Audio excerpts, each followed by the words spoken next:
All of a sudden I glance over and he's standing up out of his bedding and moving his way up because now the wind has shifted to northwest and he's moving his way up that faint run to that northwest bedding. That's when like all of the visualization just kicked in. I was like, well, if I throw a mic on, then I can help others the way that these people have all helped me. Born in the heart of the Pennsylvania deer camp, with the help of experts, friends, and local legends, we bring you valuable knowledge and powerful stories for your hunting adventures. Welcome to the East Meets West Hunt Podcast with your host, Beau Martonik. All right, we're live. Matt Lehr, welcome to the podcast. Yeah, thanks a lot for having me. I appreciate it. Yeah, no, I'm excited to have you on. So Matt's from the Mobile Hunters Dojo podcast, and which was funny, actually, the time we're recording this, the day before, I was recording with Matt and listening to him and his thought process on things, and been following along with him for a little while now, and just really like his mindset and approach to it. So Matt, I do appreciate you coming on my show as well. Yeah, like I said, it's an honor, man. I appreciate it too. Yeah. So, at the time as we're recording this, we're at the end of summer here, but, fall is coming quick, and probably by the time this comes out, it'll be hunting season there. So what is kind of going through your mind at this point? What do you got going on? Yeah, I mean, things are really starting to hit like in full motion right now. I think I leave in 6 days for Nebraska. So trying to get, ready for that. Feel a little bit behind the eight ball this year with, juggling the podcast and everything that comes along with that. And then also trying to stay up on the scouting pieces of everything. So I don't know. I mean, I feel like this year might be like a step back for me a little bit, because for many years I would just kind of do some e-scouting and then go in, read the sign. I travel a lot out of state and just figure it out when I get there. And then over the last 3 years, I started to do more pre-scouting and going in and kind of getting, the lay of the land. I have gone out and done plenty of scouting this year, but I just don't feel as confident as years past because my focus has been kind of diverted all over. So I don't know. I'm trying to pull back to my roots and be okay with the just flying by the seat of my pants and reading the sign and going in. I'm sure once I get there, I'll feel a lot better. Yeah. But going in without checking all my boxes that I normally check, it's got me a little bit on edge, but I'm still excited for it. Yeah, no, I know that feeling. But I mean, honestly, there's a freeing feeling in that as well, too, of just not having those really preconceived notions with it, of just kind of going in and figuring it out. So yeah, it's a good adventure, man, for sure. Yeah, no, that's always fun. When you do these out of state trips like that, what do you have certain expectations or certain goals that you kind of go into it with?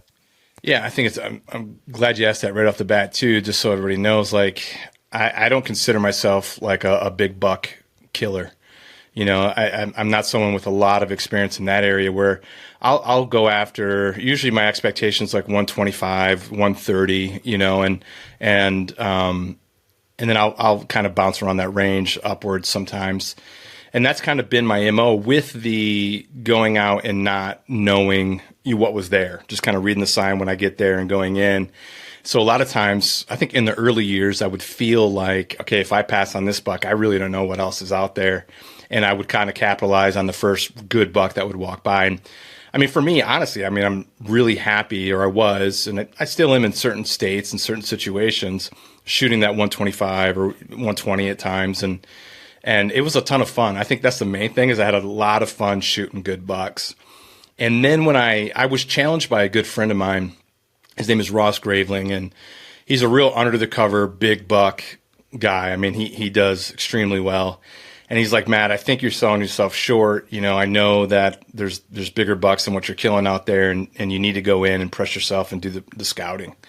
And so once I started doing that, and then realizing, with some camera work, what was out there, it really shifted things for me, and I started to realize, okay, in some areas I might be selling myself short in my own development by shooting the 120 or the 125.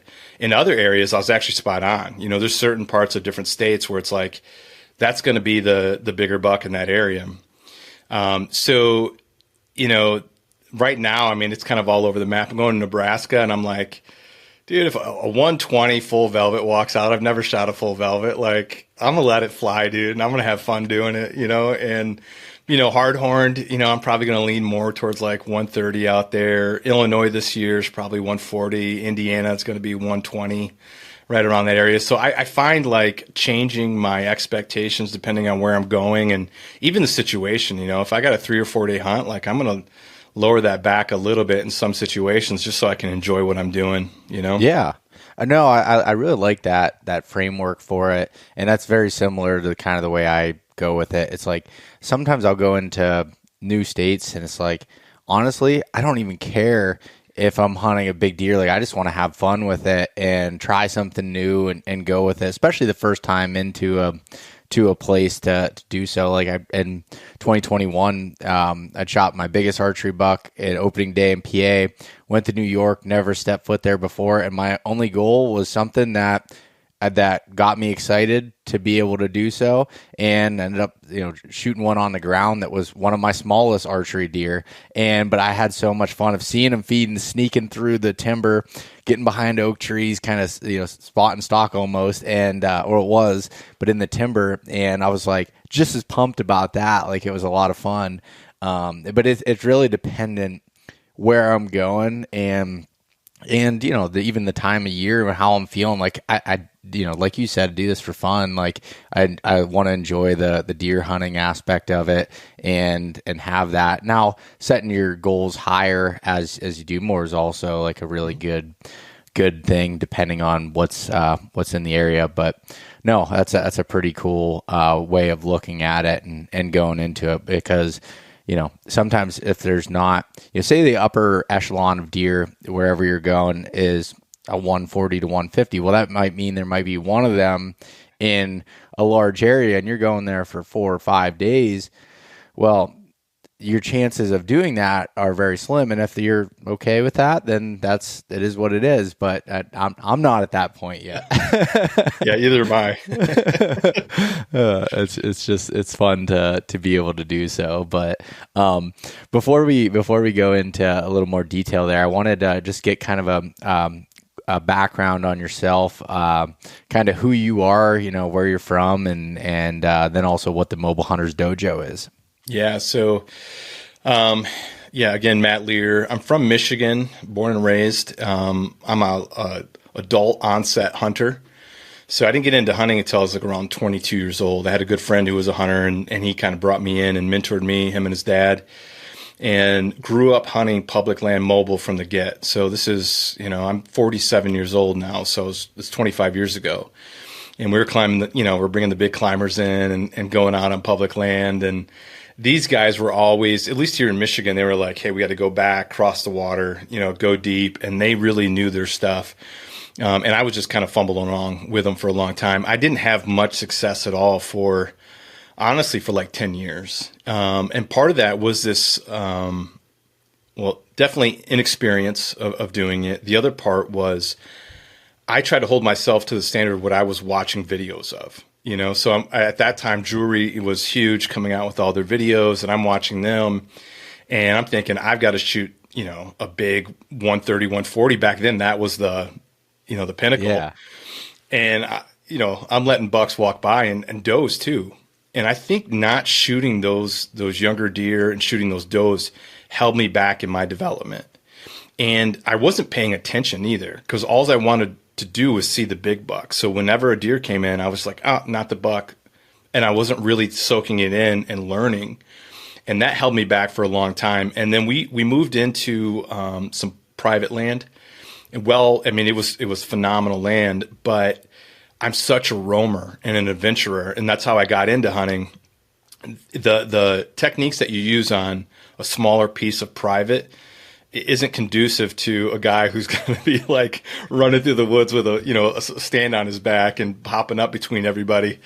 And so for my own, like, keeping my friendships with my boys who brought me in, I'm like, I got to go out in public. And in 2008, went out to Nebraska for the first time. And, just my eyes opened up to a whole new world. and shot a good buck. I think he was like 120 inches, and that was it for me. I was like, this is what I want to do. I want to travel and go out of state and figure that out, figure that adventure out. So that's where I've been since then. Actually, has just been a guy who plans out of state hunts. I sleep out of the back of my vehicles. I kind of do these builds and stuff like that, and sleep in the back of those, and just try to find new adventures. In a way, this also holds me back, is that I don't stay in a piece probably more than 2 years. So once I go in and have some success, and by no means do I think I have things figured out. Like, I'm not that, I don't believe in myself that much, but I've had some success there, and I want to try something new in a new place, in a new town. And then I just kind of travel around. So I kind of like a nomad public land hunter, really. Yeah, no, dude, that's super cool. And I like that, you know, even when you're talking about bouncing around and everything, like, it's like you recognize what's fun to you and what you want to do with it, and also recognize that, yeah, maybe if I stayed in a spot for a little longer, I'd really get to know it and have it, but that's not what you want to do. And I juggle that a lot in my own head, because I know that if I want to have success, spending more time in one area is going to help out, but love seeing, you know, what's over the next ridge per se, and even if it's in a, you know, completely different state or area. But no, that's really cool, man. Yeah, and the dojo kind of birthed out of all my time on the road listening to podcasts. And I unfortunately had a really small sample of podcasts at that time, and I was listening to some guys that to this day I hold up and really enjoy listening to them, and I'm learning from them all the time. But I knew how I was. Like, I was an all-in kind of guy, and I'm scouting, 100 at that time. I was scouting 100 miles, on a certain piece, and 150 miles, and I'm traveling, 6, 7, 8 times to the state, and I'm listening to podcasts. And I'm hearing this guy go like, "Yeah, I got 250 in or 350 in," and I'm like, "Man, I can't keep up." And wanting to like be the best that I can be is kind of just built into my DNA in all aspects of life. And unfortunately, what I did in this situation, I started comparing myself to other people, which is not the way that I think development works. But I was thinking to myself, man, I'm not going to be able to keep up. And it started to put doubts in my mind, like, hey, maybe you're just not cut out for this. And as a survival mechanism in my mind, I was like, no, I've got to figure out another way to do it at the level that I'm doing it. And it might not be at that level. And still find satisfaction, still find growth, and an idea for creating a podcast that showed the different levels. And so Dojo is a training facility, right? We all know what a karate dojo is. And the idea of different belt levels of, someone coming in as a white belt all the way to a black belt. And I thought, maybe I can bring in different speakers from different levels, guys who've been doing it for 20 years, who are seasoned, who know their stuff, and guys who maybe have found success in year 3 and they're starting to figure it out, and then share that information for everybody. So you can kind of choose where you're at and relate. I call myself the white belt sensei because it's so funny. I don't view myself as someone who's an elite hunter or who has a whole lot to offer in tactics. And so, bringing in these black belts, I always think it's funny that I'm the white belt sensei and I got guys who got higher belt levels in my studio. But so that's the dojo. That's where it came from. Once I got into the space, I realized that there's a variety of podcasts out there. And I don't know how original mine is, but we mix it with, I think what has ours stands out a little differently is that we mix it in with this personal development mindset stuff. So, any given week, you could hear a tactical conversation, or you're going to hear this personal development mindset focus, and we kind of mix it in. And sometimes you hear both. And so that's where we kind of spice it up a little bit. Yeah, no, that's hearing the full background of it and how it all ties together. That's really cool it makes sense now, the white belt sensei on Instagram and why you have that there. That's really funny. And and the part you brought up about comparison is a really interesting one, because I think all of us can get into that at times, and I don't know if this is the correct saying, so it might be wrong, but like, comparison is the thief of joy with it. And I truly believe that, like, everyone's in a different place, and whether it's a time commitment that they can be able to allot to something, or how many years they've been doing it, or where they're hunting at, or whatever it might be, that are changing those things that don't always line up with what you want. So comparing, apples for apples isn't really happening. Yeah. You know what I find really interesting in the hunting space is that, we'll watch professional sports and we'll watch someone in the football or baseball, and very rarely does anybody go like, oh man, I'm not worth my salt because I can't throw 101 fastball, or I can't, throw 50 yards down for a touchdown. We never try to compare ourselves to those elite level athletes.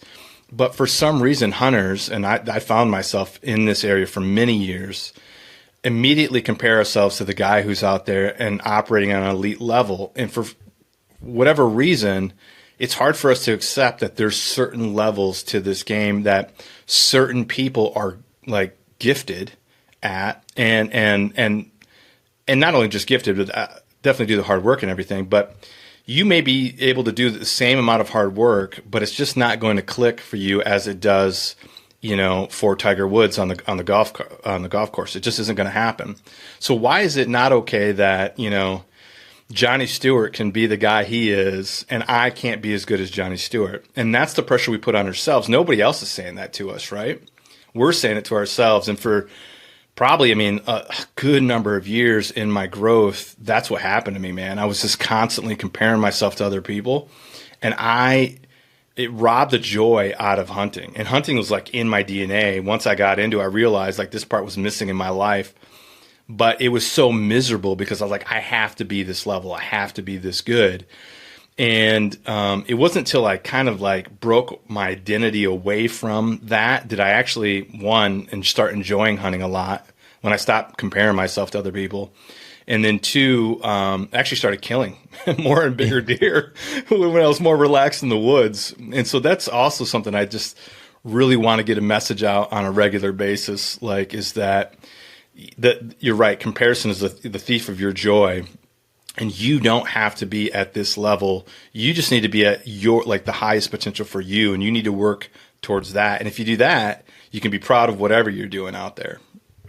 Yeah, no, man, that's such a good way of looking at it. And I think especially with the season here rolling in, as far as like, you're going to start seeing bucks piling up on social media, and you're going to start seeing all these things and feeling like you're a lesser of a person for it. And now I'm not one that's like all about giving out participation trophies. No, me feeling either. like, but from the standpoint of understanding that, whatever, everyone's in a different situation, and they may have had a terrible last year that they struggled with, and things worked out, in that year. Like there's just so many different things that you don't know, and it's not taking away from anything those other people are doing. It's just to compare yourself to that is not a really great way of looking at it, I guess. And like I always say that when I'm talking about hunting in the areas that I do in the big woods and stuff, and I'm like, the people that do really well at it can put a lot of time to it. They either organize their life, whether it's through jobs or whatever it is, to make themselves have more time to be able to apply to it. There's not really a secret to it. And if wherever you're at in your career or family, that you only have some weekends that you can hunt, trying to get to the same level as a Johnny Stewart or anything is probably not a really good comparison at all, to be able to do so. So that's just something that, I try to get across in this podcast a lot, because I'm guilty of it, because I have more time than others to put to it, of just like thinking like, oh, you gotta spend this time and go in there. And I understand that not everybody can do that. Yeah, I do it too. We talk a lot about it. I'm constantly out in the woods, and my season of life is different now too. Back then I had younger kids, and I was jeopardizing really important time with family instead of, doing that. I was out scouting and all that kind of stuff, and I missed out on a bunch of stuff. And so seasons of life, now that I'm older, I'm looking back and I got all this gray here, I can look back and go, hey, if you wait, either you do it before that when you're super young and and just go and hunt as much as you possibly can, and then shift over to the things that are important, because you're going to shift back where you have a lot more time. And I can, like this year, I can go to 3-4 states and hunt, and I don't jeopardize anything. And so your time will come. The other thing is, I think if you stop comparing yourself to other people, you can then like lift them up and cheer for them when they succeed. I see that too in a lot of like forum conversations where, people's, wow, he probably did this or probably did that, or they're making, assumptions about someone's success. And it's like, you don't have to do that if you're not comparing yourself to them. If you're only holding yourself to your highest potential, then when someone else succeeds and goes big, man, you can cheer for them, lift them up, and it doesn't affect you at all. And that's what I like to do. I mean, I think with the podcast too, that's what I try to do, is bring in guys who have succeeded to lift them up and show people what they've done, because it is hard work. And depending on what level you want to go at, I'm with you. It's not about participation trophies. If you want to go at a certain level, then you got to work it. Like I'll have guys reach out and say, hey, I'm going to kill a big buck this year and get on the podcast. And immediately I want to know, like, okay, well, how much work did you put into it? Like, how did you grow? Like the buck alone isn't what I'm concerned about, is the path that you took to get there. That's what's the most important thing. Yeah. No, you're spot on with that. And that's where it's a difficult one. 'Cause I'll get that too, as far as like people, hey, I'd love to come on the podcast, and I appreciate that. It's just like, okay, what are you able to add to it, or what are you doing that, someone can benefit from it that's listening to it as well, and that's definitely an important part of it. Yeah. But you kind of gave a little bit of a background with, the podcast and where you're at in your journey, talking about doing out of state hunts. That's something that a lot more people are doing more now, which I think is awesome. I think it's really cool to be able to do so, but it is really hard. Like hunting out of state, when you can't just walk out your back door or drive 30 minutes down the road to go scout a place or do something. It's a really difficult thing to become good at, but I also think it definitely helps you even back in your home state, is being more well-rounded and being able to adapt to that. So like, what is kind of your framework if you're like going to pick a state, and not even really necessary? I mean, you can go into why you would pick a state, but more so like, what's your framework throughout a year of like, what do you want to do? And like, what are your like, your checklist of things that you need to have checked off? You mentioned that a little bit earlier, but to feel confident going into it. Yeah. I mean, it almost like evolves and change every year. But if my goal is to be as successful as I can be, and it sounds funny saying that, but sometimes the goal is to actually just experience something and have fun, and then that checklist looks a little bit different, But if you're talking about being successful, which is what most people want to hear, I really keep it simple, and I stack the odds in my favor. So when I'm looking at a state, what I want to know is like, is the state known for having bigger bucks, good good deer density, lower hunter numbers? What are some things that, set this state apart? We all know all of those states, and we can rattle them off in the top of our head. That doesn't even take any research anymore. All that information's out there. And then I'm doing a lot of work on the maps, trying to find open, where all the properties are and all that good stuff. But Timeframe for me, like, it's expanded now, and now I hunt out of state all through the whole season. But if you're just going, I think put the odds in your favor. Go the last week of October, first week of November, or the second week of November. Just know that middle one, that November 2nd to the 10th or whatever, everybody else is out there as well.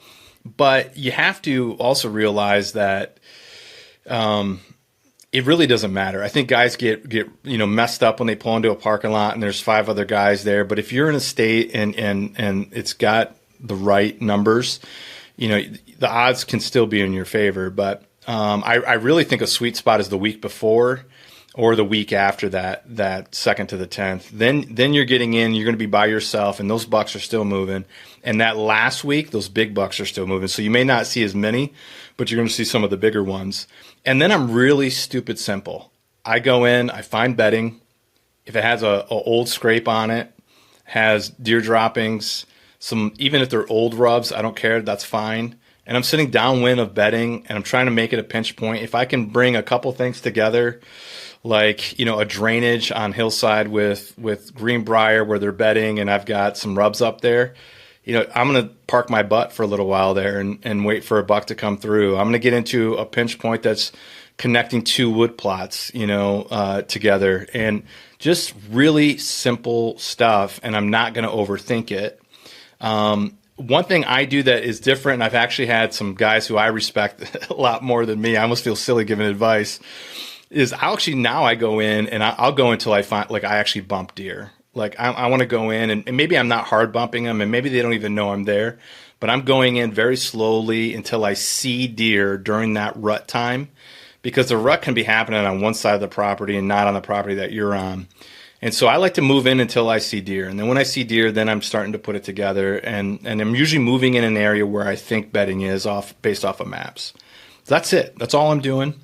And if you have the right expectations, if you're not going for the 140 or the 150, that method will probably work out pretty well for you. You're going to have a shot at a 100-inch to 130-inch, depending on what state you're in. And you might not. I mean, last year I ate tag soup in 2 other states, so yeah. But that's what I do during that time. Like, that's how I did it for many, many years, and until recent where I have more time. Now I'm going in and I'm scouting. If it's a state that I really believe in, then I'm going in as many times as it takes to do enough scouting and find the right place and do the right amount of work. But that's a whole different conversation that takes a lot more dedication. But for a guy who's got 1 week, pick a good state like, Illinois, Missouri, Kansas. I would have said Nebraska, but you got to draw on that now. But if you put in for the draw, those places like that, and get in there and downwind in a pinch and read the sign and stick it out for 10 days, and you're probably going to have something. You're going to have more experience or more likely to see more deer than if you were to say, like, if you're from Michigan or something like that. You're going to have a lot more fun doing that, I think, for a week. Yeah. So I got a few questions out of that to begin with. So first of all, you were talking about with you're out of state as far as looking at spots on maps that you think are bedding areas. And before I even ask that question, what types of like country are you looking at? Are you looking for more ag ground? Are you looking for more big timber? Are you looking for swamps? Or doesn't matter that you just want to find places in those areas? Yeah. So I tend to stay away from big woods. So I'm usually in ag country that also has, swamps are good with me. I'm used to hunting those from Michigan. So, and I like swamps a lot, and ag country. Some hill country too, like that's fine as long as it's for me that it's mixed in with ag. Again, I'm trying to put the odds in my court as much as I can. And I love hill country. When I'm speaking of hill country, it's not the same as you. I'm not talking about mountains. I'm talking about rolling hills that are maybe, 150 feet, 200 feet in height. And then, yep. I'm focusing on drainages there with looking for benches just like you would, but they're just on a much smaller level and a lot easier to manage. And anything that's going to move the deer to a pinch, a point, then that's what I'm focusing on. So I hunt all over though. Like I've hunted Missouri, Nebraska, North Dakota, Wisconsin, Illinois, Indiana. That might be, I can't think of, there might be another state in there somewhere. Yeah. So it looks different in a lot of places I go, but the same recipe kind of works, Now big woods would be completely out of my comfort zone, and I wouldn't feel confident doing it on just a week trip. I would love to tackle it, and I can do that here in Michigan, actually. I've been looking at some stuff up north here. I'm like, I would love to tackle it for a season one time just to see if I could do it. Yeah. Oh, I'm sure you could. It's just once you start recognizing things, I think you'd be you'd be just fine at doing it. But I like what you had said there of like trying to find those places that put the odds in your favor, that you're going to have that experience you're looking for in doing so. And most states, I mean, even, Pennsylvania, where I'm at, like I hunt the big woods, but there's a ton of farm country, there's a ton of swamps, there's a mix, and most states have a mixture of things. Like Michigan's an example of that too, has all those different caveats there. And I tend to go to big woods areas because that's where I'm most comfortable in and go into it. So even if I go to a state, even like Ohio or wherever else I may be going, I tend to go to more of that, mountainous type or hill country, big timbered areas than I do the ag type ground, just because I'm not as confident in those areas. So it's just like it's kind of whatever you want with it. But I like your your mindset with it, keeping it simple, but going in. And so when you're looking at bedding in those types of areas, what are the things that you're looking for on a map that dictates bedding, or what you would constitute bedding? Yeah. So one thing I like to do is I got to have a leaf off imagery to be able to see any of those like thicker spots. So I'm looking for swamp area that doesn't look like it's going to be just like a flooded, river bottom next to the river bottom, but has the potential to have some high spots. I'm looking for, a lot of it's just guessing too, right? Like I'm looking at a leaf off imagery and I'm seeing a dark circle, dark spot. And I can start to put two and two together. I can tell that it's not like an evergreen type of area, because that does look different. That looks a little bit fluffier. What I'm looking for is like a high stem count, really thick area and it needs to be thick during that leaf off time, because that means it's going to also be that way during in season. Because if you look at it with the leaf on, you could look at some areas that look thick and then you show up in November and they're wide open. And I learned that just from like scouting, even going in a couple years ago. I was in Illinois doing some scouting and I thought I found some amazing bedding on some hillside. And then I got there in November and it freaked out because I could see like across the whole property. I was like, all my bedding's gone, So that leaf off really shows me those really dark areas. And then I'm going in, and then, once I get there, sometimes I get there and I'm wrong based off of that. But I bet you I'm probably right. I would say probably over 50% of the time when I get there, it has the potential to be bedding. And that's the key word, though, is potential, because just because it has the potential doesn't mean it is. And that's why I'm looking for some other sign. And when I said old scrapes, because usually I'm hunting that time period, scrapes aren't really super active when I'm hunting in that rut time period. Old rubs just means that I know bucks were using this and going downwind of this, and there must have been a reason for it. But I love deer droppings. If I can find active deer droppings outside of those thick areas that I thought were bedding, I start to put two and two together then, and that works out. But the scrapes are really something that tells me, every time I find a scrape, I'm like, why is this here? And if a scrape's outside of that thick stuff like that, then I'm starting to put those two together and going, this scrape is telling me that that's probably bedding over there. And that's how I'm actually moving into my spot. I don't identify these spots on a map and then go in and just sit up. I mean, when I'm hunting, let's say I've only done e-scouting, identifying them, and then I'm walking in, still hunting my way to that area and reading sign. And if I get to that area and there's no sign there, then I'm not hunting it. Then I'm going to keep moving till I find the sign that correlates with what I saw on the map. And then I'll set up. In the old days, I would identify these areas and then just go sit, and I wasted days doing that. And I'll never do that again, ever. The sign has to tell me it's time to set up. Man, I did the same thing when I first started hunting Ohio. It's been over 10 years now, but the first time I went there, I just went and I just sat, good spot I found on a map, and there was sign there, but there was like a big scrape there, but I didn't know anything else. And then it was like, okay, there was, I sat there for like 3 days and didn't see a single deer. And it was like, okay. And until, once I started doing what you were saying, is like going until you find, hunting your way through these spots, but scouting until you find that sign you're looking for, and then hunting. And I'm assuming when you're talking about bedding, you're talking about doe bedding. Yeah. At that time of year. Bedding. Yeah. Yeah. I mean, no, that's such a good, like, simple but effective way of looking at it. yeah. And again, like you have to set your expectations on what you're doing there. And so again, but I think if a guy, if they're honest with themselves and they're setting their goal for a 140, 150, then you have to be pretty comfortable with your skill set, and you don't really need to listen to this on how to go out of state one time. But if you're that guy who's looking to start moving up to that, then this is a good method. It's worked for me for years. And I really don't think I'm a strong tactical person. I mean, the reason why I've succeeded is I've kept it simple off of those things that we hear about all the time. And then I just have a mindset of never giving up and doing whatever it takes to get it done. I think that part of it gets me to success way more than my actual knowledge or tactics do. But I also had like tactics get in the way. Like I tried to overcomplicate it, and I was just like not successful. I'd go into dry spouts when I was overcomplicating it. So I just try to keep it simple.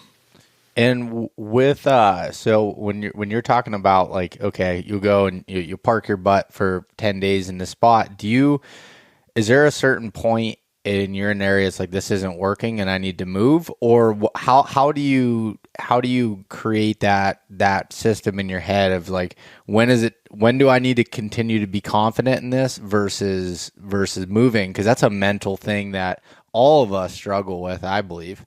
I'm going to give the answer that I hate guys giving me. It depends. So that used to be me.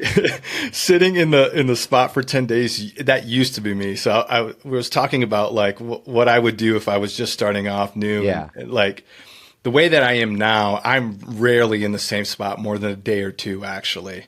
And a lot of it is just based off of gut. And that's the answer that I hate, is that, you just kind of feel it, But I think if you've done it, if you go out of state and you do this as long as, certain people do, it's a really unexplainable feeling. In 2022, I went into a spot, set up, and I had does coming in. It was perfect. It was rut time. I'm downwind of bedding. I'm at that drainage. Everything's lining up for me, and I'm sitting there, and I have does coming in early morning, but something told me I had to get down. So nothing, as far as if you're hitting the check box of am I in the right spot, it was the right spot. Like everything's working the way it's supposed to be. But something internally, and I couldn't explain it, was saying get down. So I got down, and I trust that now over time. But if you don't have that, then my advice would be, if you're in a pinch and you have all of these things working for you, maybe you're seeing does, maybe you've identified the bedding and you're in a pinch and you have multiple things that are working in your favor. And I think that's the key, is you got to have more than just sitting down wind of the bedding. Like what else is there that's going to build on that? Then I would say, if you don't have that gut reaction yet, put your butt in the tree and sit there as long as you can and see how that works out for you. But later on, by doing that, you'll start to realize like this ain't going to work. And so that time I got down, moved to another spot, climbed up in the tree. I'm in there, and a buck comes in. It's just not one I want to shoot. And as soon as he walks through, I go, this ain't it. And I get down, and I start still walking my way to the back, and I stumbled into a buck parade. And there were like 6 or 7 nice bucks. 3 of them were shooters. And that was a funny story. I sat down my bow looking for a tree because I just felt the spot, Yeah. So my bow's on the ground, and I'm looking around, and all of a sudden I look to my right, and 40 yards from me is like a 130 standing there, doesn't know I'm there.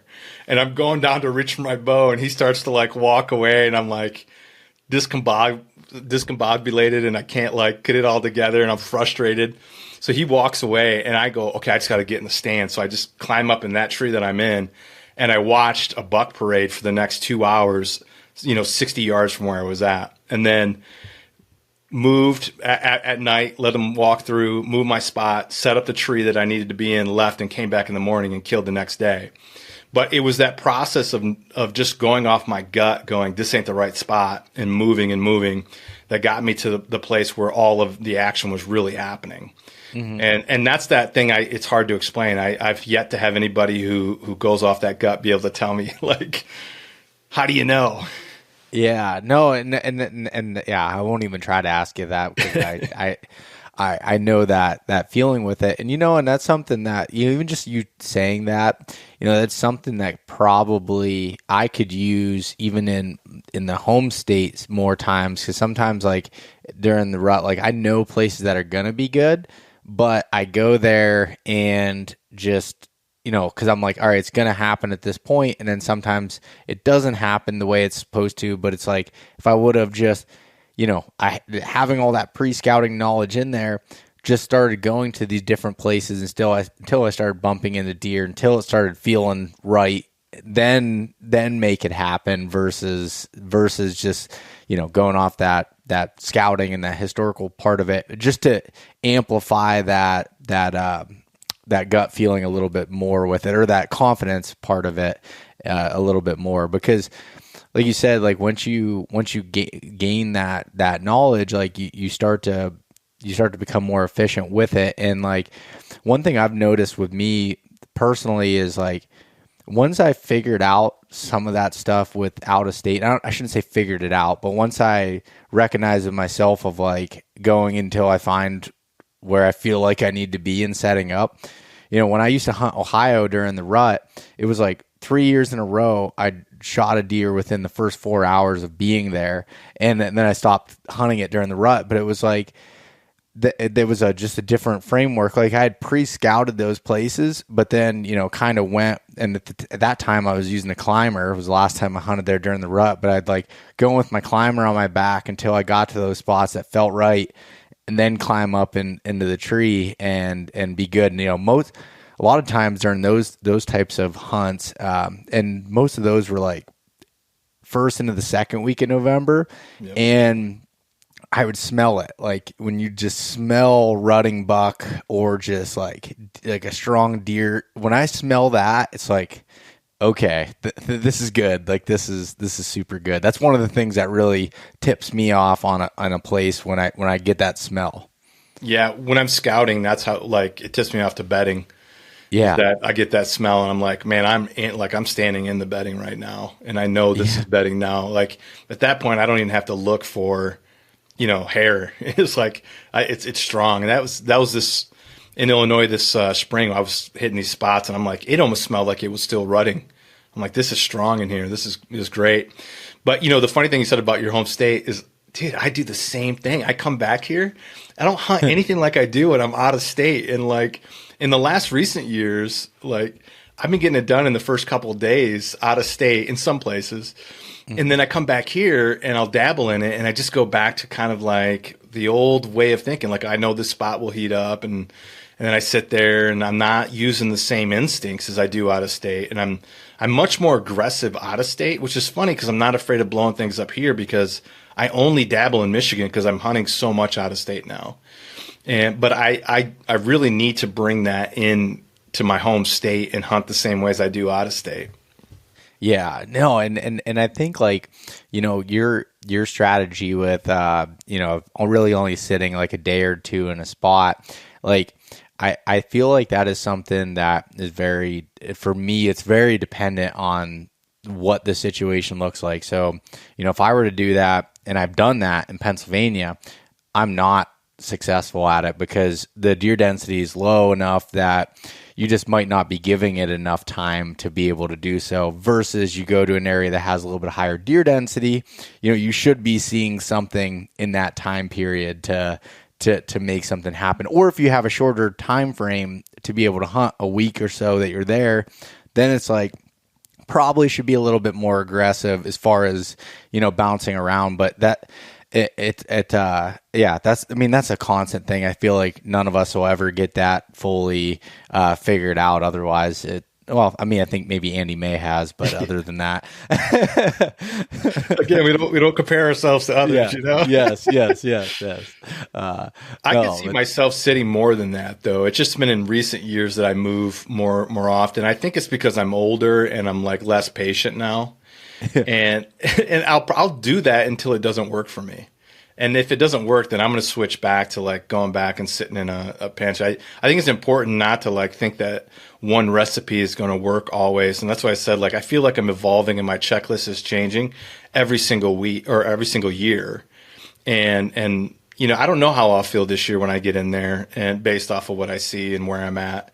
I think some areas really like I'm running as I'm talking. I'm running through some like snapshots in my head where I'm like, I could sit that for a week. Like I feel like that spot is a spot I could just put my butt into. But so I want to be careful not to like think that I have a prescription that's just going to work always. It's always assessing and feeling and deciding, what's the right thing to do in that moment. Yeah, no, and I think that for anybody listening, anything any of us ever say should be always taken with a grain of salt. Like, because my strategy changes year to year as I learn things, have experiences that now change my mindset to trying this or doing things, and like we're always evolving. And I think trying to mimic what somebody is doing to a T is really probably not the right option unless you're doing the exact same thing, same place, same everything, basically, because what you're looking at is different than what I'm looking at. That's different than what Johnny's looking at versus Freddie or whoever you want to put there. Like everyone has a little bit of a different situation, and we're speaking based off of our own experiences, and that's all you can do, really. I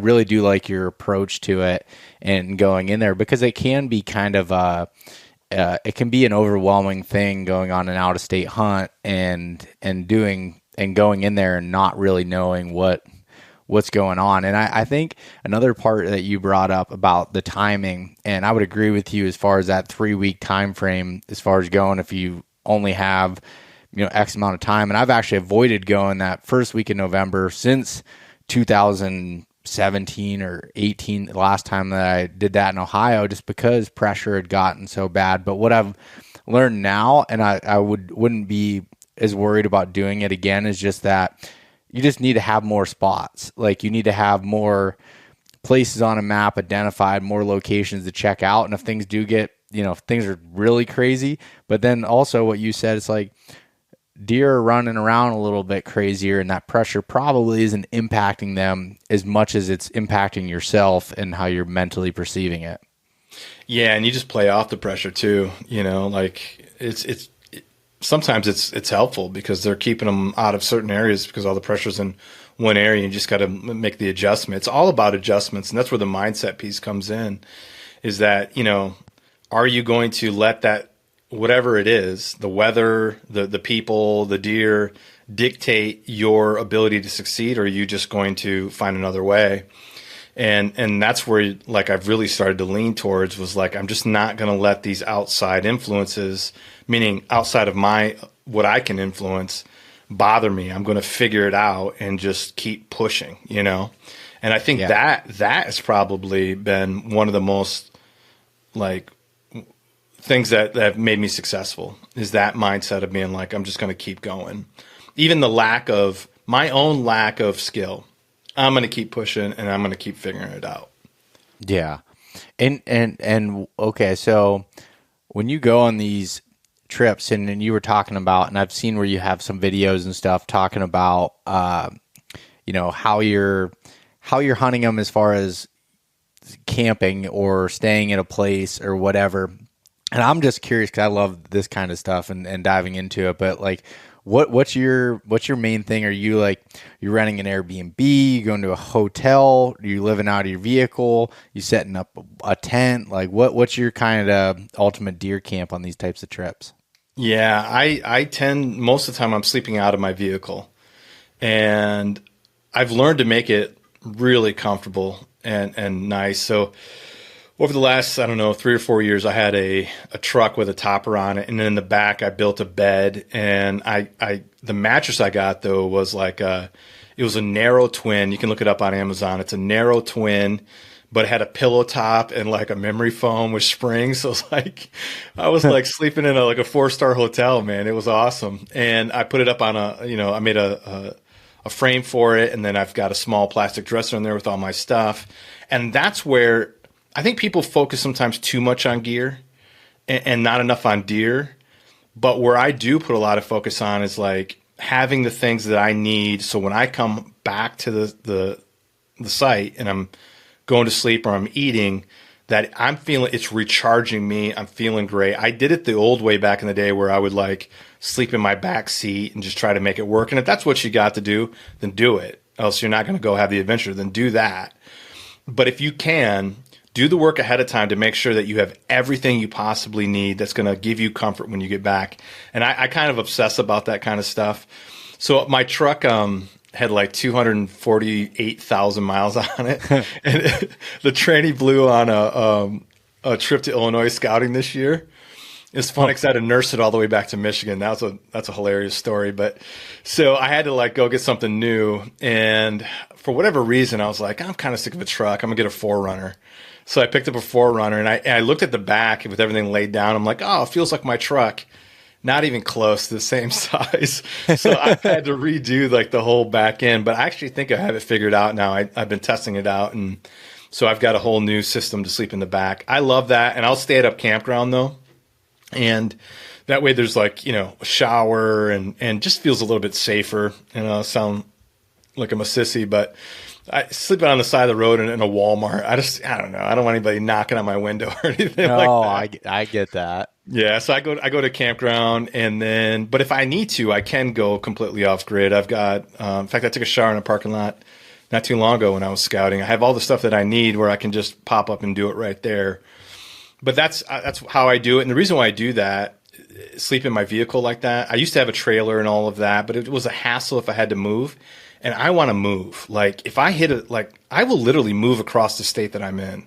So you talked about having a lot of spots. If you look at my map on my phone, there's pins all across the United States. It's insane. And I've been to a lot of them. Half of them I haven't. They're just pins that are like, if I need to, I can run to these places because I've e-scouted them. And I know I can get started here. In Missouri in 2020, the pressure was insane because of the lockdowns and everything, and everybody was out there bow hunting. It looked like gun season in probably PA or Michigan, where like people are just lined up down the road. Campsites were in all of the parking spots, and these are bow hunters. And I literally moved over half that state. I would hit a spot, try to hunt it, realize it wasn't it, jump in the car and go. And that time I had a trailer. And man, lugging that thing around that state, I was like, never again. I'm not going to do that. Even though it was super comfortable, having just my vehicle and being able to move without that trailer and just go, and all my stuff is always with me. That to me is what I call like the mobile hunter. Like, look, I'm going to do and go wherever it takes to get it done. And it's refreshing because you can get beat up on some of these long ones and be like, you know what? I just want a whole new place to go to. And I don't know if that's the right thing to do all the time, but sometimes when you're feeling kind of down and out, hitting a brand new piece and your mind starts, you don't have these preconceived notions about it except for, hey, this might be a winner. And you go in, it gives you a little pep in your step, Yeah, and I like where you're saying about using the campgrounds, because like a lot of times I'll go, especially when I'm out west, I'll go to just wherever, and that's kind of, there's not really campgrounds close to there. But the shitty part about it is on a whitetail hunt, I want to try to keep scent down as much as possible, and not having a shower kind of sucks. And like those types of convenience, even having a nice bathroom doesn't hurt anything, to have that and come back to, because, especially you're doing a November type hunt, it's cold, like having a warm shower here and there from a mental standpoint can really boost that mood a little bit and help you, even like, because like you can sleep in the cold. Like, at least I'm fine with sleeping in a tent. You just have a good sleeping bag and wear some layers if you need to, and put your boots if you need to inside your sleeping bag. You can do a lot of things to keep yourself warm, from that standpoint. But having that boost, and then like having something that you can either cook on, or I'd usually do a mixture on those trips of like either using like a camp chef, or a lot of times I'm just like don't really feel like cooking much, so I'll have dehydrated meals that I can easily just boil water and do that, and I don't have a problem with eating those. So like I think I like your philosophy with it. But making that spot in your vehicle comfortable enough that it's versus just sleeping in the back seat or reclining your front seat. Man, I don't know. I don't know if I'm just getting older, but I just don't like that at all. Dude, wait till you get my age. Yeah. It's painful, man. I've got to have it like comfortable for sure. But I do the dehydrated meals too. Those are great for me. And I make it a point though, like I will, I mean, unless it's really heating up, because usually I'm dark to dark. But if the action isn't like really hitting yet, I will make a point to go to like an Applebee's one night. Yeah. And like just go there and get a steak, you know, and just enjoy it and just kind of refresh, talk to some people, you know, like, yeah. I've got this funny thing where I like, I'll take a selfie of me and like the oldest people in the bar together, and I'll send it to my wife, and like, I usually gravitate to them and hang out with them and then just kind of get refreshed again and then head back out, you know, and that's part of the adventure piece of it, meeting people in different parts of the country and talking to them. But then most of the time though, it's dark to dark, super serious about what I need to do. And then coming home to something that's, like you said, hot shower, all that stuff it's a necessity. It really is. Yeah. Yeah. And yeah, especially in those time frames, like a lot of like my Western trips I'll do are in September. So it's a little bit, you know, might drop down to 30s at night, but it's 70 during the day. So it's not like a really extreme temperature as far as being cold all the time, versus if you're sitting in a tree and it's below freezing, then you got to come back and still be freezing the whole time. It's like, that's a little rough. Yep. But no, I just wanted to touch on that because that's always something that I think is interesting to hear people's setups. And I've been looking at going the trailer route, but that's my concern, is what you had said about the mobility of it. And sometimes I get on roads that are really rough or need to turn around, like where I'm going on a scouting trip to West Virginia next week. And I'm like, I know from being down there that it is not great for using a trailer and stuff. So this time I'm just taking my truck down, and really my truck's set up now that with the rooftop tent and the Diamondback, I keep everything secure in there. My coolers go on top of the Diamondback, and then I got my tent on top of it. Everything's there. I can literally close up camp in a matter of 2 minutes and then be heading down the road. I leave my sleeping bag and pillow up in the tent, just clamshell it, close, and go. And I love that ability to do that. Yeah, that thing looks sweet. I love your setup, actually. Yeah, thank you. Yeah. No, it's definitely an over the top type setup and not 100% necessary at all. But it for as much as I do this, it makes a whole lot of sense, and I love it. So go back to the hunting stuff. Let's talk a little bit about your just absolute magnificent buck in 2023 that you had killed. You're talking about your goals earlier on. Well, this is like something that exceeds anybody's goals. Yeah. So give me a little background on that. Tell it to us as if we'd never heard it, never saw anything about it. Like what happened there? Yeah. So you already know my mind frame or mindset and like kind of what I was doing out of state. I was going in, that 120, 130 range. And this was the year that in 2021, at the end of the season, I was challenged to go out and start scouting and see what else was out there. So I poured myself into, to Illinois and just started scouting different pieces throughout Illinois, and really came across this one. And the first, hour I was there just was nothing, no sign. And I got to a point where I'd gone through like 3 or 4 ridges. I was tired because I had been scouting all day in different pieces. And I almost turned around, and I was sitting there. I was like, all right, I'm going to head back to the truck, because I wanted to tell myself, Matt, don't get stuck in one spot. Make sure that you can keep moving, because sometimes I'll do that. I'll stay in a spot that just isn't it because I want to make it. And I was at that moment where I had to make that decision. I said, okay, I'm going to go down and up one more ridge, and then if there's nothing there, I'm gone. And I went down, I came up, and I came across the biggest rub I've ever seen in my life. And it was on a cedar tree, and it was as long as high as me. And it just was like, whoa, okay, that's a sign. Like, what's going on here? And I continued to walk in. And that day, I had marked, no exaggeration, I think it was 120 scrapes when I stopped marking them, and around 100 rubs. And I wasn't even doing the insignificant rubs. These were all significant. And later on, I think I figured out what was going on. But I just knew, like, holy cow, I'd never seen anything like that before in my life. And because, again, I'm not usually scouting like this.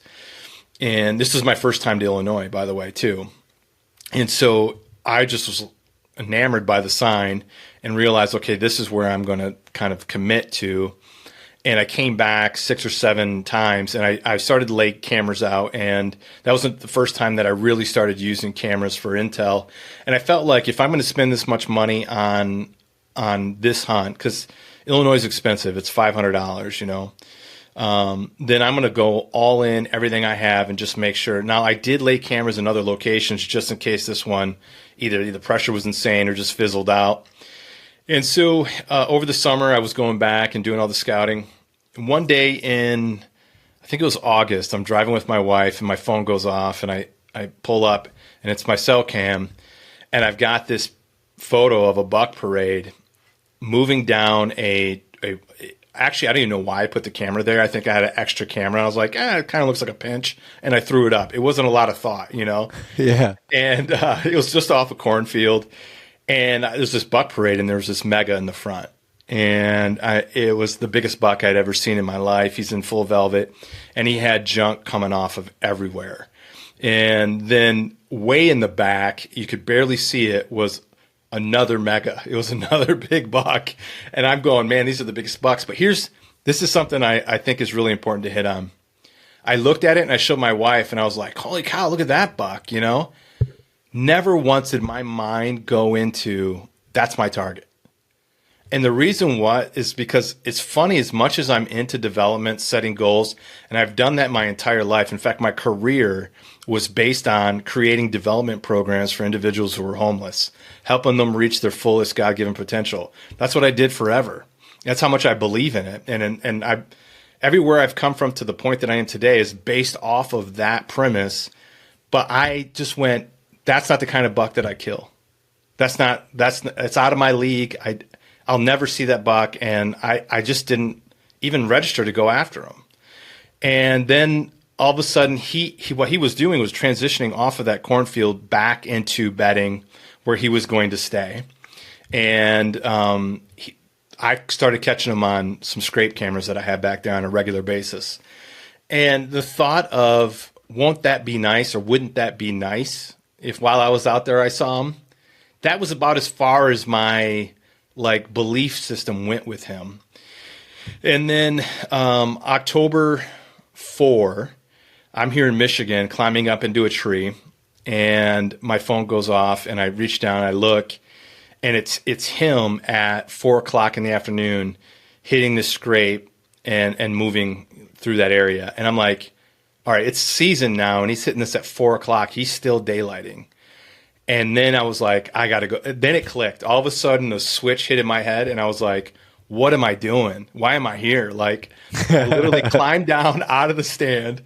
This is so stupid, too. I was just so focused. I was like, jumped in my truck. I only had the clothes that I had on my back and my bow, and I beelined it down to Illinois. And I called my wife. I said, I'm not coming home, and I'm going to hunt this buck tomorrow. And I drove past my house to get there, and I didn't stop and get clothes. I just kept going and went in, slept in the back of my truck. That was nice, being, having the mobile setup. I could just go, and everything was with me, and set a plan in motion to go after that buck. I called some people who were much more, experienced at this, and just said, here's what I have going on. This is where I think he's bedded. And they concurred, we think he's probably bedded in that area as well. So it was nice to have someone else to kind of bounce your ideas off of. I've been a solo hunter for so long. And so I go in, I work my way in, and I took the most amount of time I've ever taken to get into a tree stand. I mean, the wind was barely blowing that day. Everything was crunchy.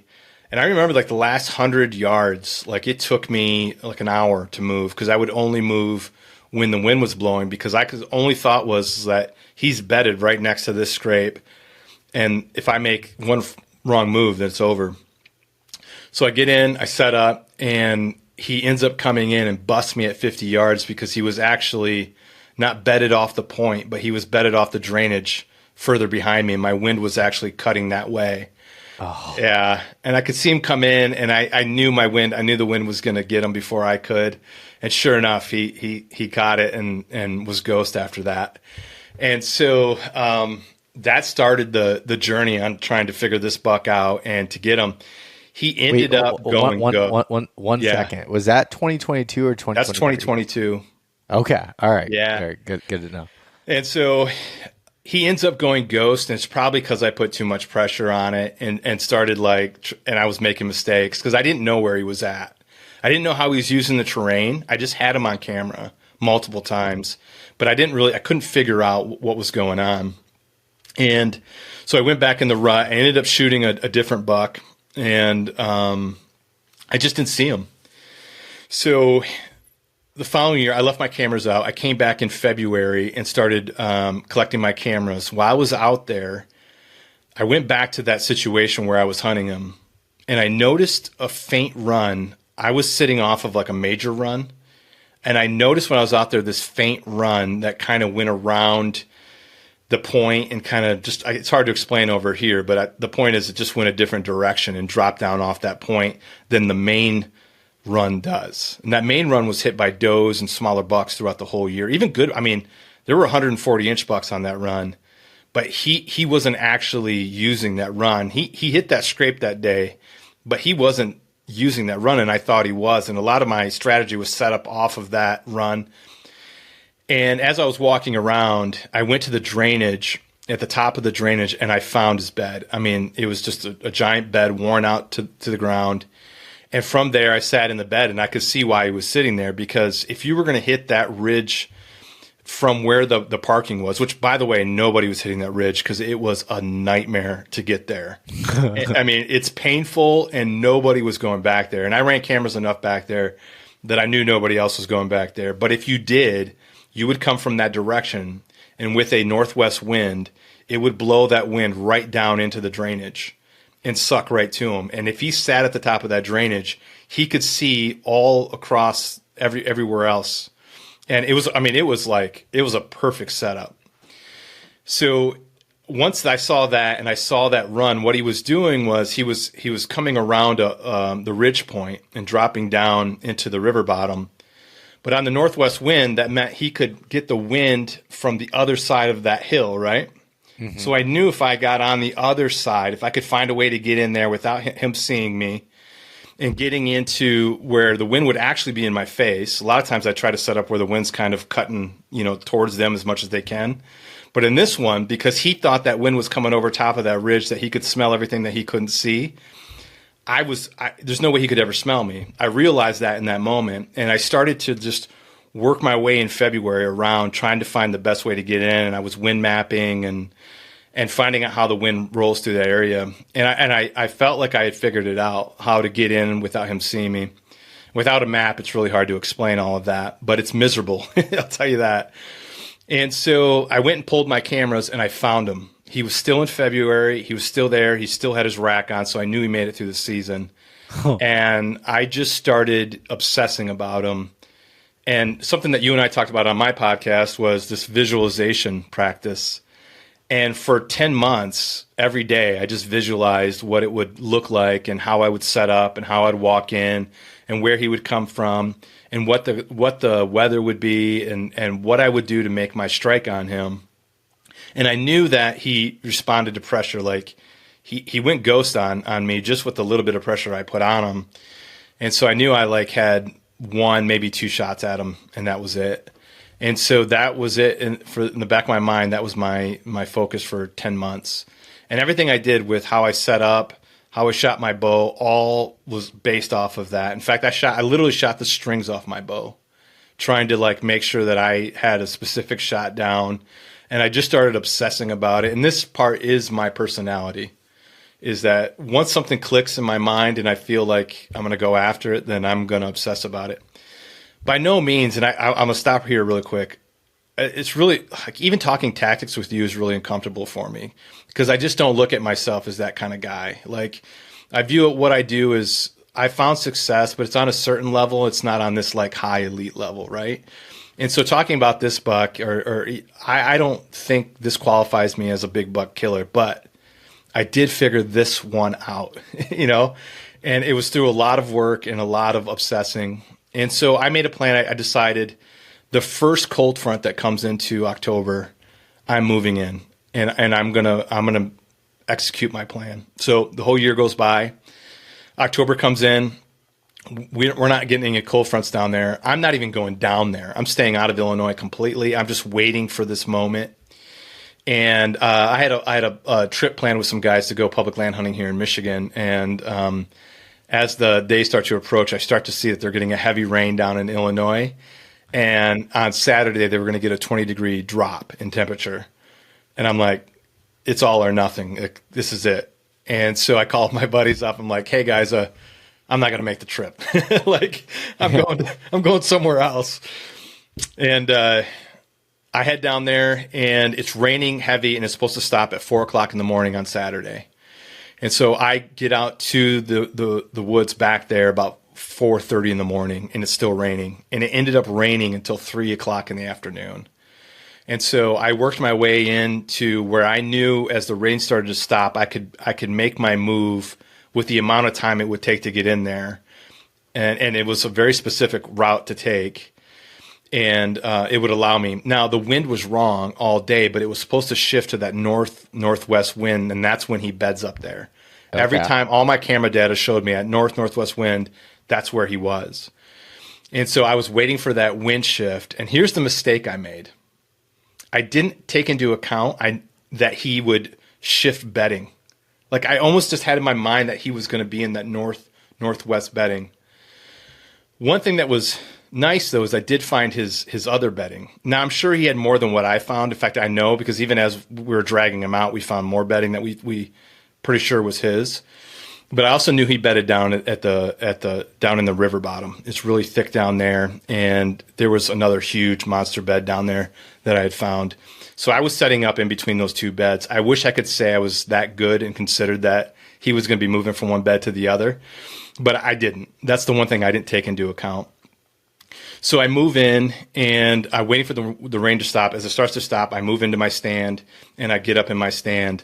As I'm sitting there, my camera in Michigan goes off on the spot that I was supposed to be in over there, and there's a 130 walking by.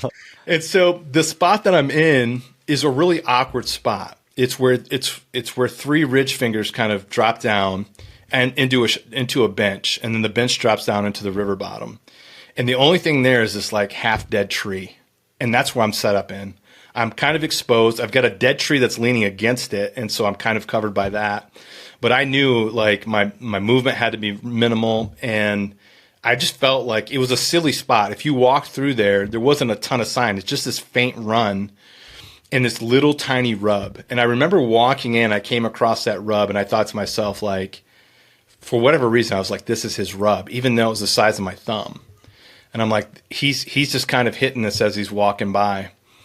And so I'm sitting in the tree, and I would love to say that doubt never jumped in my mind, but it definitely did. I'm like, what am I doing? Like, who do I think I am? There's buck here in Michigan. I blew that spot, And shortly after the move, all of a sudden I glance over, and he's standing up out of his bedding and moving his way up, because now the wind has shifted to northwest, and he's moving his way up that faint run to that northwest bedding. And that's when like all of the visualization just kicked in. I was super focused. I didn't get nervous at all, and which is not like me. I usually get the adrenaline going, and I got to calm myself down. And he came in just right on that run, and I had a 12-yard shot, and he died within 30 seconds, and I heard him crash. He went right over the knob of that point that he was traveling. And it was funny. I have a video there where I was dropping milkweed, and it's showing the wind, where I was just like, it flew right behind me and then hit down into another drainage and went right down into the river. So I was like bulletproof. There's no way he could have ever smelled me coming in. And so I got to watch him stand up, come on in, execute the shot, and I heard him crash. Yeah, it was pretty epic. So that was the story of him. So to go back to the spot that you were in, you were talking about there was like three fingers that kind of dropped to a lower spot, kind of a bench, and then it dropped down into the creek bottom. Correct. Is that how, and you where were you at in relation to that? Like that bench that was. I'm on the flat part of the bench where all those fingers come down. Yep. Okay. But there's no hub scrape there. It's pretty wide open. You would think that there's not any sign in that location. All the signs on top of the ridge in this spot. Very little sign on the sides. Very little sign on any of the benches that were there. Mm-hmm. This spot had a lot of thick briar on top, and that's where does were bedded, and that's where a lot of the sign was laid. So the year that I hunted him, that's where I was up on top. And that's where he actually would bed on that northwest wind. So down here, even though I had scouted it that year in 2022, there was no sign showing that was an area to be. And the faint trail was there. I just didn't see it that first year. When I came back in February, everything was down, and I could see that faint run. And then he had huge prints, man. And so those were setting it off too in February, where I could see these older prints in there, and I knew that it was him. And so he was bedded down lower, or he was bedded down lower, and then just across kind of on the hillside from that bench you were sitting on, and then like work the edge of it. So he would bed in two spots. The south wind spot, he would bed down in the river bottom where it was super thick off of that bench. And so if you look at it almost like, you have let me get here. This is the top of the ridge. Everything dumps down. There's a bench here, and then it dumps down again into the river bottom. And we're talking maybe that second drop is maybe 15 feet. It's not much. And so he's bedded down there, and everything's just like him down there. Even without the wind in his favor, he's untouchable. You can't get to him. He's going to see you coming from any point of view. But that northwest wind, I don't know what it was about that spot up top. I mean, it did make him kind of bulletproof up top. If you tried to hunt him up there, he was going to get you. Yeah. And so he would travel back and forth from that bedding down in the river bottom up to that bedding up on that. And so when that wind shifted, he didn't like being down there, and he moved up. Now, all the food at that time, too, acorns were dropping like crazy. And so all that food was up there as well. So he was going to make his way back up there at some point. He just did it as soon as that wind shifted, and as soon as that rain stopped, he got up and started moving. Oh, by the way, so 2020, I should say this, 2021, 2022, when I scouted in the spring and found all that sign, that was 2021 sign. When I came back and hunted 2022, no new rubs. I mean, the place was almost void of sign, and I couldn't figure it out. And I still to this day couldn't. I originally thought, well, that's because of acorns. They must have had acorns in 2021 because they didn't have any in 2022. And so I thought a bunch of bucks came in the area and laid down a bunch of sign. With no acorns this year, they didn't. Well, then 2023 comes, acorns, no sign. So I'm there this is October 14 or October 15, and there's no sign. I found a scrape, a rub here and there, but nothing that was like what I found in the spring of 2022. What I think, and I don't know if I'm educated enough to have a good enough opinion on this, is I actually think he moved into that area during that time in 2021. And I think he laid down a bunch of sign and was battling some other bucks, because I do know there were some other big bucks in that property. And I think that's when he laid down all that sign. And once he established his dominance, he wasn't laying much down after that at all. And that's that. As I'm thinking through that, it makes sense, but at the same time, you think he would have still laid something down. But as far as the competition side of it, it's like I always see areas that have a higher buck to doe ratio, and there's more competition have the most sign versus that. And I'm keep looking at my other screen because I got the picture pulled up over there, and the thing is it's just stupid. Like, it doesn't even look real. I know. But man, like you were saying, like you don't feel like you're confident to speak on the tactics side of it. But I'll tell you one thing: you had that deer figured out. Like that to me. I mean, that's what matters. Like you figured out that situation. And it obviously worked out. And even if it wasn't, there's not a person out there, I feel like, that every buck they kill, it worked exactly how they thought it was going to, or thought of every scenario. There's, always a little bit of chance that comes into it, and you put yourself in that right spot. That story is absolutely awesome. Like, I think that's so cool. I appreciate it. And not even like, even if he wasn't that big, just the fact of kind of figuring out that deer and going all in on it and visualizing it and figuring it how it happened. And it was just like, man. Now, how big is he? Like, what is his actual tape measure? So don't give me some net BS. No, I won't. I don't even try to do that. So I never went out and got him like officially scored. Mm-hmm. The taxidermist that I brought him to actually used to be an official scorer, and he told me that he tends to be a little bit more conservative with the numbers. He scored him at 204 and 3/8, and that would be like Buckmaster's type of scoring. Yeah.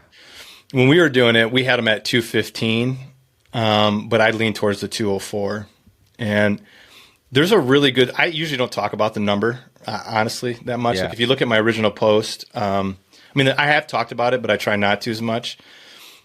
If you look at my original post, I don't actually put down the score on it. No, I looked for it. I didn't see it. Yeah. I don't know what that is about me. I think it's because early on in this conversation, I talked about having my identity wrapped up in things and being miserable trying to hunt. And I got away from that.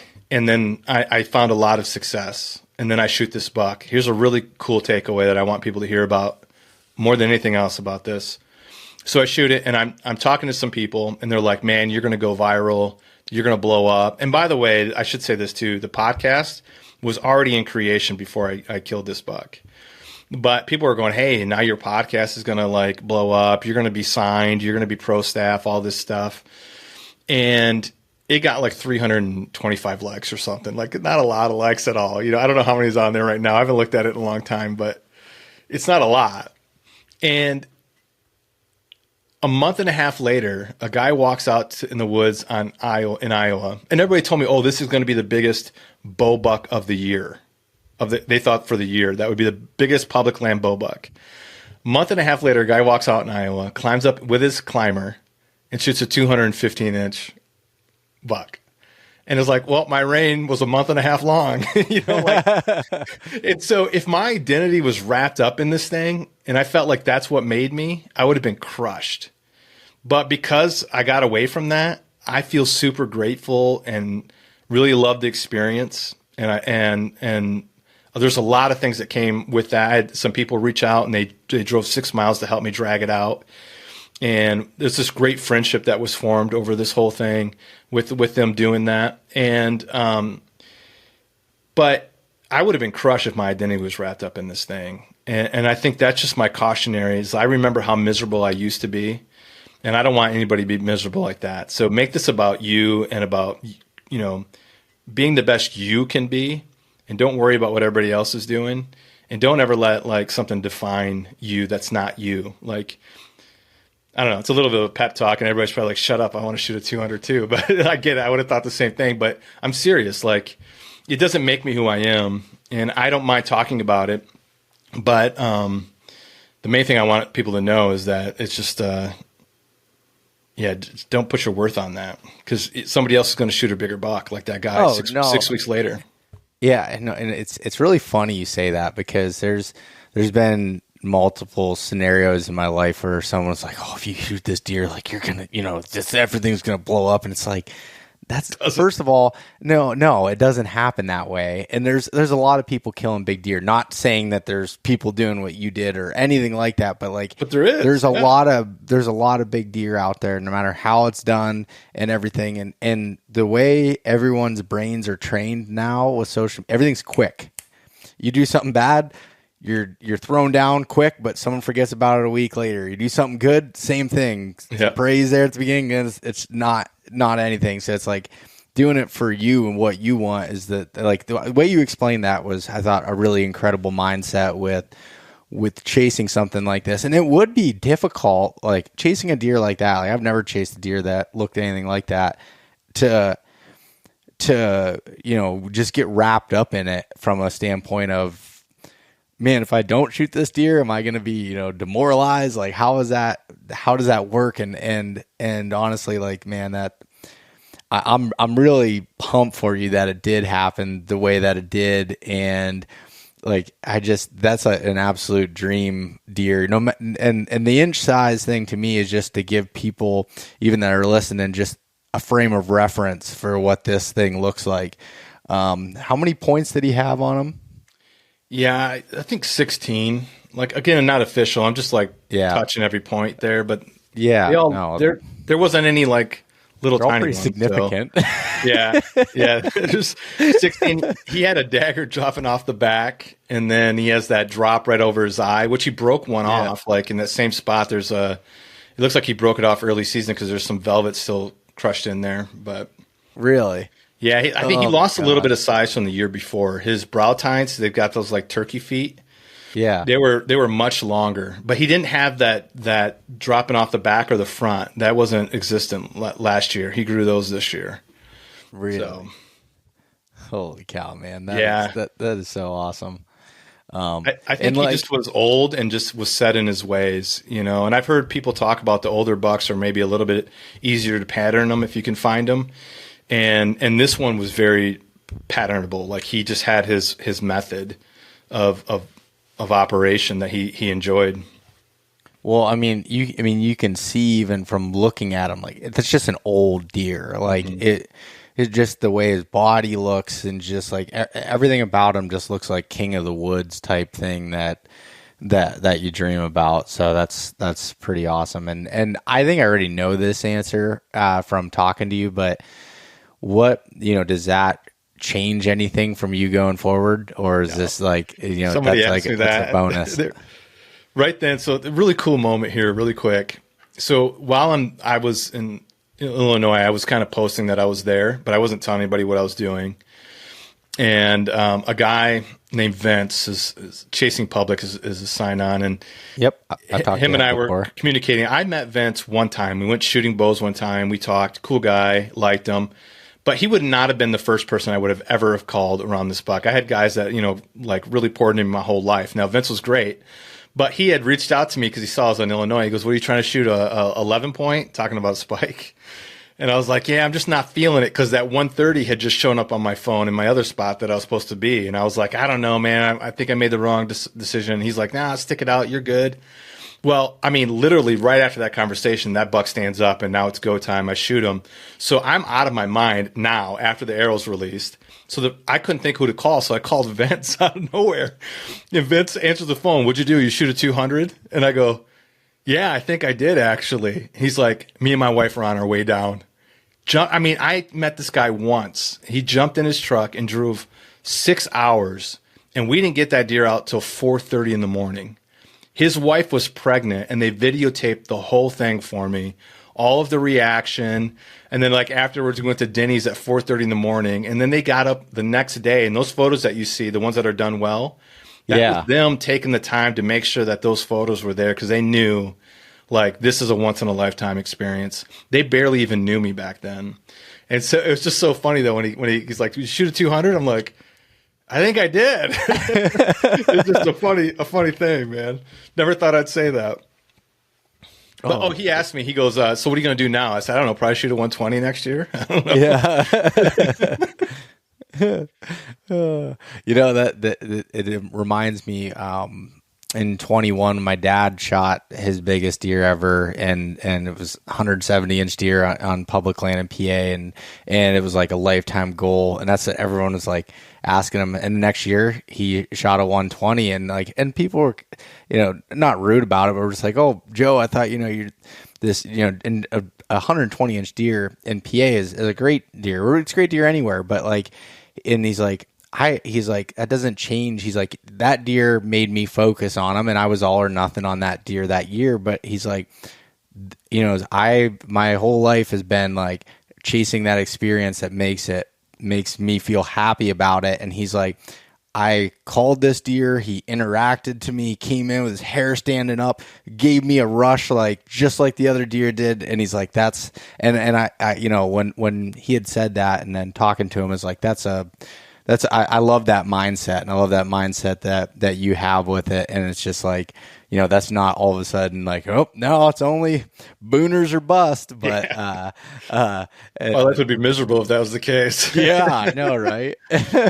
No, I know where I'm at in life, and I know what's important to me, and my family is super important to me.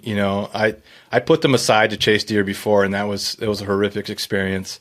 I've corrected that. I'll never go back on that. So I like just progressing myself each year. There's definitely a bunch of numbers in between that buck and the bucks that I usually shoot that I can press myself to go after and continue to grow. And that's what's most important to me, is that I just continue to grow as a hunter, and while maintaining the things that I feel are really important in my life. And I want to get better at those areas too. So for me, I don't have the luxury of wanting to like pour myself into just booners or bust, because those other things are more important to me. So I'm good, building at the level that I'm at, and I want to continue to have fun. And I want to say, like, I started feeling the pressure just having the podcast that I have. I was like, I told my wife at one point this season, I was like, a 120 is not going to cut it this year. There's an expectation. I need to shoot something bigger. And she looked at me like, watch it.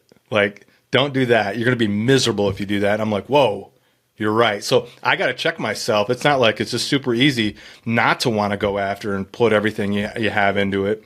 You have to check myself and remember what's important, and it's okay. If that's important to you and you want to do that, then do it, but only do it if you're doing it for the right reasons. Oh yeah, man.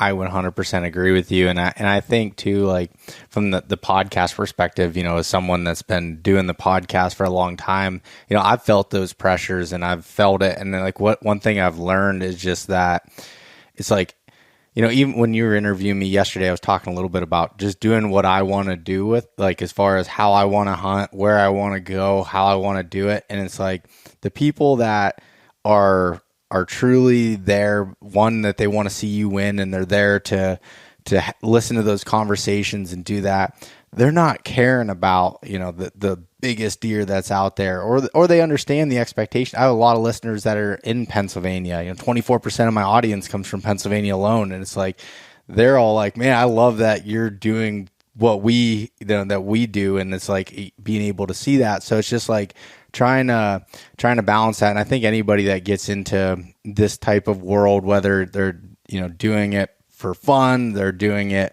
because they want to grow it, whatever it is, just try to stay true to your path and not try to even, I don't even know how to put that right, but staying true to your path is a really important one for me, because it's not going to be fun anymore. And then it's like, why did you want to do this? You can make money in a lot of non-fun ways and in other ways, you know what I mean? Yeah. That don't take away from this experience that you love to do. Yeah. Yeah. You got to define your own path for sure. 100%, man. Well, Matt, I really appreciate you coming on. This was a really cool conversation. And for anybody that's listening, check out the Mobile Hunters Dojo podcast, and then where else can people find you at? Yeah, we're on all of the, wherever you listen to podcasts, we're there. Instagram, Mobile Hunters Dojo, Facebook, same thing, YouTube, same thing. Most of the interaction and stuff is on Instagram. I'm working on the YouTube stuff, but priorities. So yeah, no, 100%, man. Well, cool. Thank you again for coming on. I really do appreciate it. Yeah, thank you. I appreciate it. Hey guys, thanks so much for listening. If you enjoyed this conversation, share it with your buddies. Leave us a rating, a review, and subscribe. If you want to check out more content like this, there's plenty in the links below. We truly appreciate having you guys along with us.